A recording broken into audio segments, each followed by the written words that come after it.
Education by Mohit sir YouTube channel को subscribe करें एवं नोटिफिकेशन के लिए बेल आइकन दबाएं।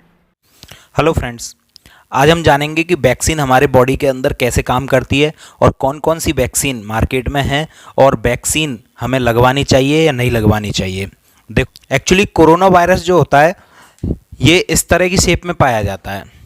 अब इसके अंदर क्या, अंदर एक जेनेटिक पार्टिकल होता है और बाहर कुछ इस तरह के पार्टिकल इसके अंदर लगे रहते हैं।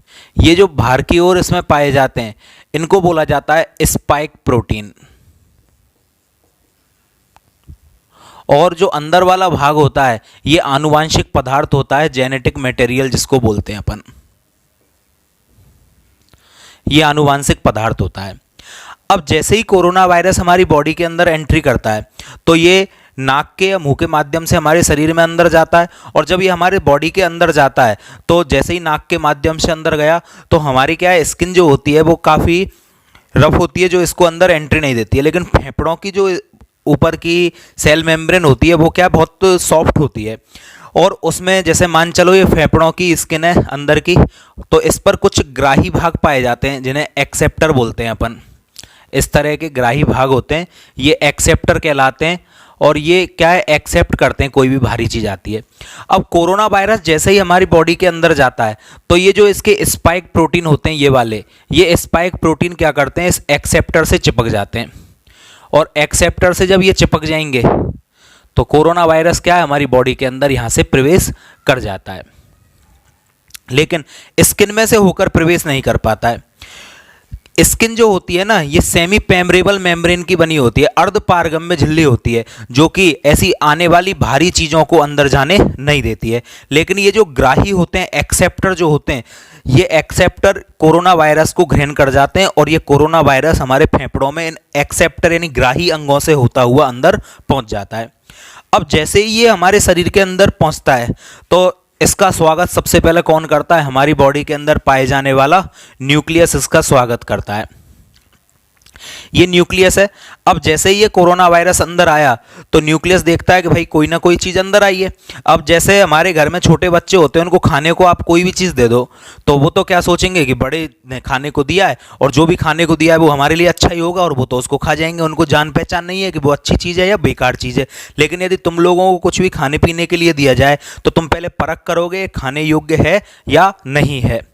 तो ऐसे ही न्यूक्लियस क्या समझता है कि ग्राही से होता हुआ कोई भी चीज़ यदि हमारी बॉडी के अंदर आ रही है तो वो अच्छी ही होगी, तो न्यूक्लियस इसका स्वागत करता है कि भाई आ जाओ।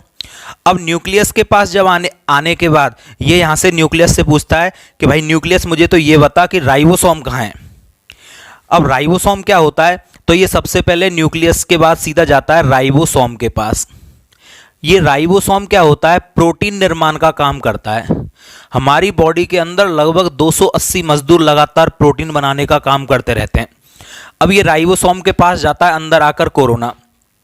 राइबोसोम के पास जाकर ये क्या कहता है कि ऐसा है, अब तेरे को जो आरएनए है, मेरा जेनेटिक मटेरियल जो मेरा है, ये जेनेटिक मटेरियल को तेरे को प्रोटीन बनाने का काम करना है।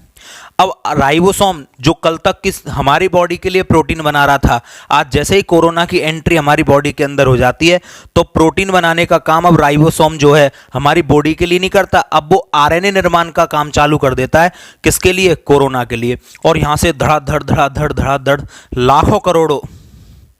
लाखों कोरोना के नए नए रूप बनते चले जाते हैं। यदि एक कोरोना हमारे अंदर, एक वायरस एंट्री करता है तो वो राइबोसोम के अंदर जाकर लाखों करोड़ों में तब्दील हो जाता है। इस पूरी प्रक्रिया को रेप्लिकेशन यानी प्रतिकृति बनाना कहते हैं। तो यहाँ पर ये क्या, रेप्लिकेशन करना चालू कर देता है राइबोसोम के अंदर जाकर। अब लगातार यहाँ से कोरोना की लाखों प्रिंट निकलते जा रहे हैं, तो हमारे शरीर का जो इम्यून सिस्टम होता है वो इम्यून सिस्टम आकर यहाँ से ये हमारे शरीर का इम्यून सिस्टम बाहर निकलता है और इससे एक ढाल लेकर लड़ाई करना चालू कर देता है, और इस पर लगातार कोरोना का अटैक होता रहता है। ये लगातार इसको मारता जाता है, काटता जाता है। अब ये लगातार इसको काटता तो है, तो ऐसी सिचुएशन में क्या होती है, ये लगातार मारता जा रहा है और राइबोसोम लगातार धड़ाधड़ क्या बनाता जा रहा है, आपका कोरोना वायरस बनाता जा रहा है। तो हमारा इम्यून सिस्टम सोचता है कि भाई मैं करूं क्या, इनको लगातार मारते जा रहा है और यहाँ से लगातार कोरोना बनता जा रहा है, बनता जा रहा है। तो इम्यून सिस्टम भी घातक आपको बचाएगा।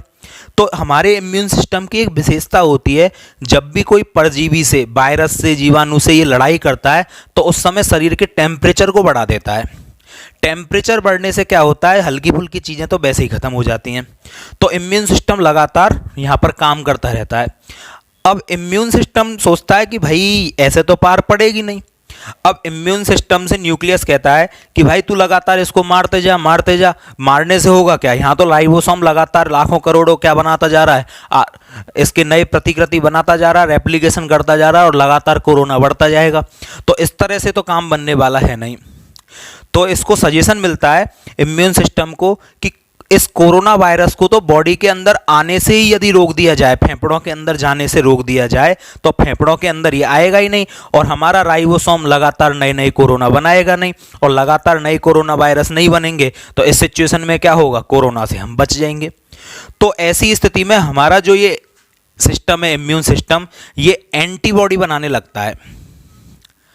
अब ये एंटीबॉडी जो होती हैं, ये एंटीबॉडी क्या करती हैं, यहाँ पर बाहर निकल के और इस कोरोना वायरस के जो ये स्पाइक प्रोटीन है ना, इन स्पाइक प्रोटीन से आकर खुद जुड़ जाती हैं। हमारे शरीर की एंटीबॉडी इन स्पाइक प्रोटीन से जुड़ जाती हैं। अब स्पाइक प्रोटीन से यदि ये जुड़ जाएंगी तो स्पाइक प्रोटीन क्या है, इस ग्राही से आकर जुड़ नहीं पाएगा और हमारे ग्राही क्या रह जाएंगे, सेफ रह जाएंगे। अब जितनी किसी के शरीर में एंटीबॉडी बनेंगी वो कोरोना से बच जाएगा। कहा जाता है ना बार बार कि किसी का इम्यून सिस्टम अच्छा है तो उसको कोरोना वायरस इतना इफेक्टेड नहीं कर रहा। तो इम्यून सिस्टम होता क्या है, इम्यून सिस्टम यही है कि किसी व्यक्ति की बॉडी कितनी एंटीबॉडी बना पा रही है। जितनी ज़्यादा एंटीबॉडी बनेंगी वो कोरोना वायरस के स्पाइक प्रोटीन से चिपकती जाएंगी और स्पाइक प्रोटीन फिर इनसे जुड़ नहीं पाएगा और हमारी बॉडी के अंदर एंट्री नहीं कर पाएगा इनके थ्रू। तो एंटीबॉडी बनाने का काम होना चाहिए ज़्यादा से ज़्यादा। इसके लिए आपको अपना इम्यून सिस्टम बढ़ाकर रखना है। तो इम्यून सिस्टम को बूस्ट करने वाले पदार्थ आपको खाने की ज़रूरत है। अब वैक्सीन हमारे शरीर के अंदर क्या काम करती है, तो वैक्सीन का काम क्या है, वैक्सीन हमारे शरीर के अंदर जाकर एंटीबॉडी बनाने की ही प्रक्रिया को बढ़ाती है। मतलब वैक्सीन हमारी बॉडी के अंदर जाती है और ये एंटीबॉडी बनाने की जो प्रक्रिया होती है ना, इसको ही बूस्ट कर देती है। जैसे ही हम वैक्सीन की पहली डोज लगवाते हैं तो वैक्सीन की डोज लगवाने पर क्या होगा, हमारे शरीर के अंदर एंटीबॉडी ज़्यादा से ज़्यादा बनने लग जाएंगी और जब एंटीबॉडी बहुत ज़्यादा मात्रा में बनेंगी तो एंटीबॉडी क्या करेंगी, ये जो स्पाइक प्रोटीन है जितने भी उन सब से चिपकते जाएंगी और सभी स्पाइक प्रोटीन जो है वो एंटीबॉडी से ही गिर जाएगी। अब कोई स्पाइक प्रोटीन बचेगा ही नहीं जो कि इन ग्राहियों से आकर जुड़े और ये अंदर आ ही नहीं पाएगा और हमारा इम्यून सिस्टम इसे बाहर ही मार देगा या ऑटोमेटिक ये मर जाएगा क्योंकि ये अंदर आ ही नहीं पा रहा है, इसका रेप्लिकेशन हो ही नहीं पा रहा है। तो वैक्सीन हमें ज़रूर लगवानी चाहिए और वैक्सीन लगवाने से हमारे शरीर में कोई भी नेगेटिव असर नहीं है। सभी वैक्सीन काफ़ी अच्छा काम कर रही हैं बॉडी के अंदर। तो वैक्सीन हमें ज़रूर लगवानी है। पहली डोज यदि आज लगी है आपके तो दूसरी डोज लगभग 28 से 45 दिन के बीच में दूसरी डोज अपन को लग जानी चाहिए। ये एंटीबॉडी जितनी ज़्यादा बनेंगी और कोरोना वायरस से हम उतना ही ज़्यादा सुरक्षित रहेंगे। वैक्सीन लगने के बाद हमें मौत का खतरा कतई खत्म हो जाता है, इसलिए वैक्सीन ज़रूर लगवानी है आपको। यदि कोरोना से कोई बचा सकता है तो वो वैक्सीनेशन ही बचा सकता है और कुछ भी आपको कोरोना से नहीं बचा सकता। अब बात करते हैं हम कि वैक्सीन कौन कौन सी हैं और कौन कौन से देश ने कोरोना के प्रति कौन कौन सी वैक्सीन बनाई है। देखो, सबसे पहले अमेरिका ने फाइजर बनाई है। ये अमेरिका की वैक्सीन है। फाइजर कंपनी ने अभी इंडियन गवर्नमेंट से कहा है कि हमें अप्रूवल दिया जाए इंडिया में और 570 करोड़ रुपए का वैक्सीनेशन उसने डोनेट भी किया है यहाँ पर। नंबर 2 पर रूस ने भी एक वैक्सीन बनाई है, स्पुतनिक बी। ये रूस के द्वारा बनाई गई वैक्सीन है, काफ़ी अच्छी इसके परिणाम सामने आ रहे हैं। एक वैक्सीन बनाई है नोवावैक्स, ये यूएनए के द्वारा गरीब देशों के लिए बनाई गई है, अफ्रीका जैसे महाद्वीपों के लिए, और इसमें इंडिया की हिस्सेदारी भी है। ऑक्सफोर्ड यूनिवर्सिटी के द्वारा एस्ट्राजेनेका,